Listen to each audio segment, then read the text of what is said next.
कजला मोहब्बत वाला आँखियों में ऐसे डाला, कजरा न ले ली मेरी जान, खैर में तेरी कुर्बान। जो सिंह और ढोड़ी चोली हमारे समाज में परोस रहे हैं, कैसा लग रहा है सब आपको? बेकार बा, गंदा भाई, गंदा बा? गंदा बस अभी सुने नहीं कि ना सुने नहीं रहा। सुनील बगिया सब चाहत ना करी हम। जब से देखे तुझको होके गुलाम तेरे, अपना बना ले गोरी। उम्र होत रही 74 हुई। 74। हाँ। 74 वर्ष के अभी भी टान बार हो रहा है। दांतवा टूट फेल हुए थे तो गलत इतना बजे। अरुण कुमार और आप देख रहे हैं रियल चंपारण। दोस्तों मैं इस वक्त बिहार के पूर्वी चंपारण जिले में उपस्थित हूं। आइए दोस्तों, आजकल हमारे समाज में बहुत सारे सिंगर हैं जो अश्लील गाना परोस रहे हैं। जो बुजुर्ग चाचा हैं, इन लोगों से बातचीत करेंगे कि क्या ये सही गाना गा रहे हैं सिंगर की गलत गा रहे हैं, उसी पर हम चर्चा करेंगे। क्या नाम पड़ेगा चाचा आपका? सूरज शाह। सूरज शाह। ये बात बताइए, अधिकांश जो सिंगर ढोड़ी चोली हमारे समाज में परोस रहे हैं, कैसा लग रहा है सब आपको? बेकार बा, गंदा भाई, गंदा बा? गंदा बस अभी सुने नहीं कि ना सुने नहीं रहा। सुनील बगिया सब चाहत ना करी हम ना करेंगे ना। रउरा जमाना में कैसन कैसन गाना होते रहे? बहुत गाना होता, बहुत खाली बहुत बा गाना।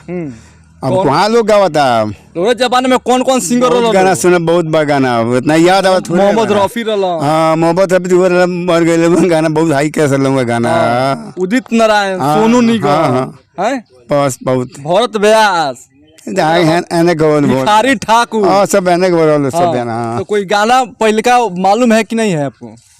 गाना तो याद है हमारे मन पर ही भगा भोगे बड़ा। अच्छा, कोनो भी थोड़ा भी गाना हो तो हम कहना चाहेंगे हमारे दर्शक बंधुओं को सुना दीजिए। वही गाना गाई ना, थोड़ा सा गौनी तो में से। जब से देखे तुझको होके गुलाम तेरे, अपना बना ले गोरी, आएंगे काम तेरे, अपना बना ले मेरी जान, हाय रे मैं तेरी कुर्बान। अरे वाह वाह ना वाह वाह वाह। देख सकते हैं दोस्तों, इनके गाना में कितना दर्द छुपा हुआ है और कितना पहले वाला गाना में कितना अच्छा आता था।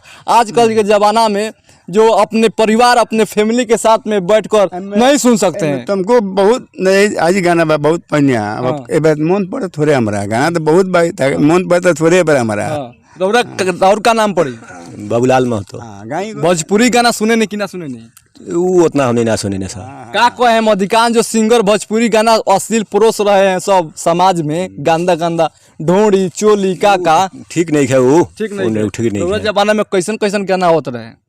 वो तो आवत रहे बढ़िया बढ़िया पहले के गाना, तो अब हमने तो गाई ना हमने। कजला मोहब्बत वाला आँखियों में ऐसे डाला, कहना ले ली मेरी जान, हाय रे मैं तेरी कुर्बान। गाना गा कर डांस करके दिखाइए और सुनाइए। आगे बढ़ जाइए, थोड़ा आगे बढ़िए, तो डांस करके दिखाइए। कजला मोहब्बत वाला आँखियों में ऐसे डाला, कजरा न ले ली मेरी जान, हाय रे मैं तेरी कुर्बान। मैं तो याद पूरा नहीं हमारा नहीं याद पूरा मैंने उम्र होते ही रहा। कितना उम्र होते रही? 74 हुई। 74। 74 वर्ष के अभी भी टान बार हो रहा है। दांतवा टूट फेल हुए थे तो गलत इतना बजे का कहीं। तो टाना तो जरूर बनी रहा। ये हम गाना नेपाल में ले ले 500-1000 रुपये दे टूरिज्म रखे। 500-1000 रुपये देवेला? टूरिस्ट हाँ देख के सुन लो गाना। हाँ कब दिखाए जुलूस डालो मैं डालो समय तो लालो 1000 बोले करने खाने का तो 10 रुपये हमारा क्या बाहर में काम करना पड़ा। बाहर में अभी कमाई लेका अभी जाइए अभी। आज भोजपुरी गाना सब गा रहा है, भोजपुरी सब गाना गा रहा है, नया नया जो सिंगर है उन लोगों का कहिएगा का कहिएगा? जो अश्लील गाना हमारे समाज में परोस रहे हैं उन लोगों को क्या कहिएगा? ये गाना बढ़िया न कहेंगे सु गाना। अरे जो अश्लील गाना ढोड़ी चोली पे गा रहा है उन लोगों का समझ गंदा बा महाराज। खींच बड़ी मारपीट करे धंधा गरीब में, यही के चलते तो अधिकांश ऑर्केस्ट्रा में मारपीट हो रहा होता बस बेकार बस बहुत बेकार भाई। बेकार बाकी नहीं वो बोले तालाब में खींच बहुत हमारा। तो देख सकते हैं दोस्तों, वीडियो को देखकर समझ सकते हैं। 20 रुपये 20 गाना बाकी याद ढका तो नहीं खा कुछ रहा था, बाद में याद पड़ेला न सब कर ले मन पड़ी थोड़े पड़ा मन पड़ा। तो वीडियो को देखकर समझ सकते हैं, देख सकते हैं दोस्तों। वीडियो को ज़्यादा से ज़्यादा शेयर करें, लाइक करें और कमेंट जरूर करें। फिर मिलेंगे अगला वीडियो में, जब तक ले जय हिंद और जय भारत।